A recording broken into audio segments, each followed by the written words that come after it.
क्या कहता है झाड़ू से जुड़ा वास्तुशास्त्र? झाड़ू को कैसे रखें, उल्टी या सीधी,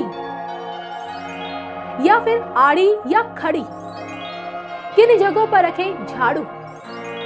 झाड़ू से जुड़ा मां लक्ष्मी का कनेक्शन देखिए सिर्फ धर्म ज्ञान पर। दोस्तों नमस्कार, मैं हूं बिहार श्री डॉक्टर श्रीपति त्रिपाठी। आइए इस वीडियो के माध्यम से बात कर रहे हैं कि झाड़ू को पांव से मारना एवं अनादर का प्रतिफल क्या है। साथ ही जानिए वास्तु में इसका क्या है महत्व। जानने के लिए देखिए यह पूरा वीडियो। पौराणिक शास्त्रों में कहा गया है कि जिस घर में झाड़ू का अपमान होता है वहाँ धन की हानि होती है, क्योंकि झाड़ू में धन की देवी महालक्ष्मी का वास माना गया है। विद्वानों के अनुसार झाड़ू पर पैर लगने से महालक्ष्मी का अनादर होता है।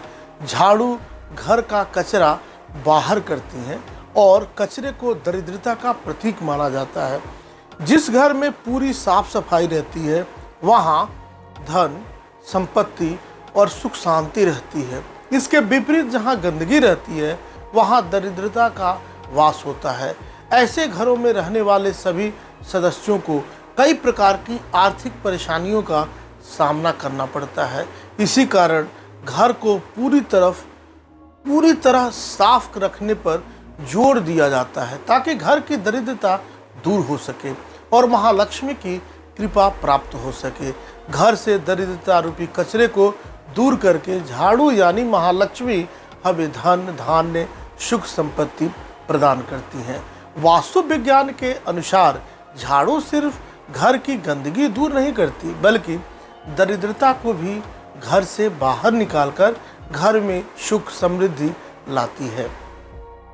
झाड़ू का महत्व इससे भी समझा जा सकता है कि रोगों को दूर करने वाली शीतला माता अपने एक हाथ में झाड़ू धारण करती हैं। यदि भूलवश झाड़ू को पैर लग जाए तो महालक्ष्मी से क्षमा की प्रार्थना कर लेना चाहिए। जब घर में झाड़ू का इस्तेमाल न हो तब उसे नज़रों के सामने से हटाकर रखना चाहिए। ऐसे ही झाड़ू के कुछ सतर्कता के नुस्खे अपनाए गए, उनमें से आप सभी के समक्ष है। आपको बता दें कि शाम के समय सूर्यास्त के बाद झाड़ू नहीं लगाना चाहिए। इससे आर्थिक परेशानी आती है और कई प्रकार के कष्ट देखने को मिलते हैं। झाड़ू को कभी भी खड़ा नहीं रखना चाहिए, इससे घर में कलह और क्लेश बढ़ता है। आपके अच्छे दिन कभी खत्म न हो, इसके लिए हमें चाहिए कि हम गलती से भी कभी झाड़ू को पैर नहीं लगाएं या लात न लगने दें। अगर ऐसा होता है तो माँ लक्ष्मी रुष्ट होकर हमारे घर से चली जाती हैं और घर में दरिद्रता को छोड़ कर चली जाती हैं।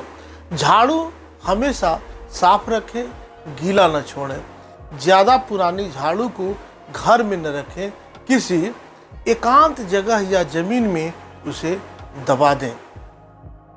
झाड़ू को कभी घर के बाहर बिखरा कर न फेंकें और इसको जलाना भी बिल्कुल नहीं चाहिए, अन्यथा परेशानियां दावत दे सकती हैं। झाड़ू को कभी भी घर से बाहर अथवा छत पर नहीं रखना चाहिए। ऐसा करना अशुभ माना जाता है।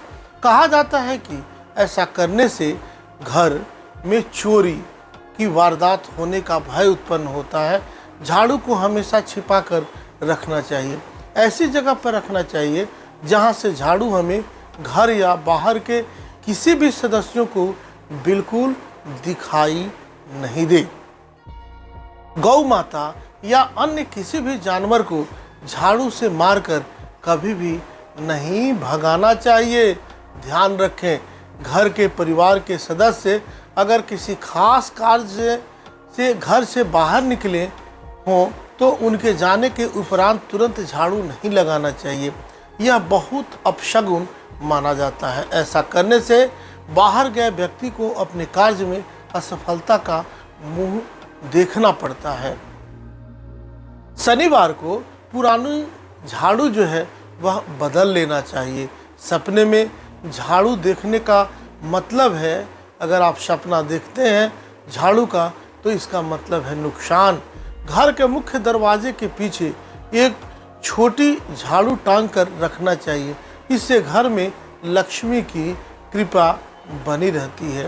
पूजा घर के ईशान कोण यानी उत्तर पूर्वी कोने में झाड़ू एवं कूड़ेदान आदि नहीं रखना चाहिए, क्योंकि ऐसा करने से घर में नकारात्मक ऊर्जा बढ़ती है और घर में बरकत नहीं रहती। इसलिए वास्तु के अनुसार अगर संभव हो तो पूजा घर को साफ करने के लिए एक अलग से साफ कपड़े को रखें। जो लोग किराए पर रहते हैं वह नया घर किराए पर लेते हैं अथवा अपना घर बनवाकर उसमें गृह प्रवेश करते हैं, तब इस बात का ध्यान रखें कि आपका झाड़ू पुराने घर में न रह जाए। मान्यता है कि ऐसा होने पर लक्ष्मी पुराने घर में ही रह जाती हैं और नए घर में सुख समृद्धि का विकास रुक जाता है और परेशानियां दावत देने लगती हैं। इसलिए ये बताए गए नियमों को, बताए गए चीज़ों को निश्चित रूप से बारीकी से समझें और लक्ष्मी की प्रसन्नता के लिए इनका अनादर न करें, इनको सम्मान सही जगह दें। अभी तक आपने यह चैनल सब्सक्राइब नहीं किया है तो सब्सक्राइब करें, शेयर करें और निश्चित रूप से कमेंट्स करें। तब तक के लिए दीजिए मुझे इजाज़त। नमस्कार।